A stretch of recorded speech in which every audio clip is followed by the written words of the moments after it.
Carna wêneyek têrê her tiştê dike ku êş û azar li ser rûyê zarokeke penaber ve bibêje. Wek ew wêneyên ku hûn dibînin. Ne tenê ew bi dehan wêneyên zarokên penaber yên ku ji ber şer li Sûriyê reviyanin û li kampên penaberan yên li Tirkiyê dijîn, rewşa penaberên zarok radixe ber çawan. Mamosteya dîrokê Saîme Uyar li kampên bajarê Meletî, Xarpêt û Kilîsê digerem û ji bo ku balê bikişîne ser rewş û zehmetiyên zarok û malbatên penaber, wêneyê wan dikêşim û li Enqere paytexta Tirkiyê bi pêşangehekî nîşan didim.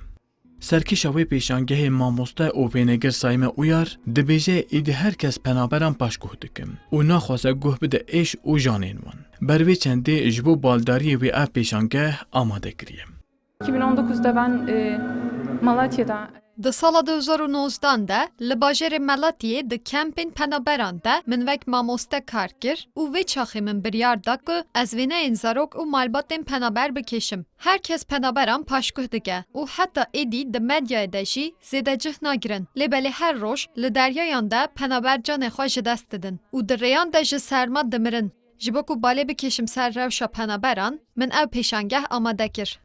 Walatiyên ku ji bo dîtina rewşa penaberan berê xwedana wê pêşangehê jî amaje pêkirin ku sebebê ev trajedî û wêneyan hemû cîhan bixwe ye.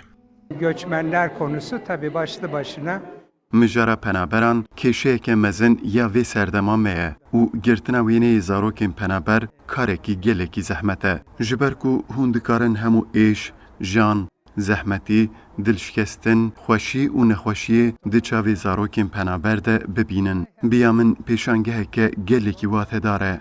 Çocukların gözlerindeki کاتێک کە مرۆڤ سێری چاوی ئەو منداڵانە دەکات مەحاڵە دڵیژان نەکات بۆیان لە جێگەیەوەی پێکەنین و خۆشی لەسەر ڕوخساری منداڵەکان بێت من ئێش و ئازاری ئەوانم بینی بەڕاستی زۆر دڵتەنگ بووم بە بینینی ئەم وێنانە. öncelikle çok etkilendim. Bandorek gelek mezin li ser min çêkir van wêneyan. Berpirsê van wêne û êşan hemû cîhan e û divê em ji van wêneyan aqil bigirin. Her wiha ev pêşangeha li ser rewşa penaberên Sûriyên ku di kampên Tirkiye de dijîn radixe ber çawan, dê heta çardehê Sibatê li navenda hunerên nûjen bê pêşandan. Vural erişmiş. Kurdistan 24 Enqere.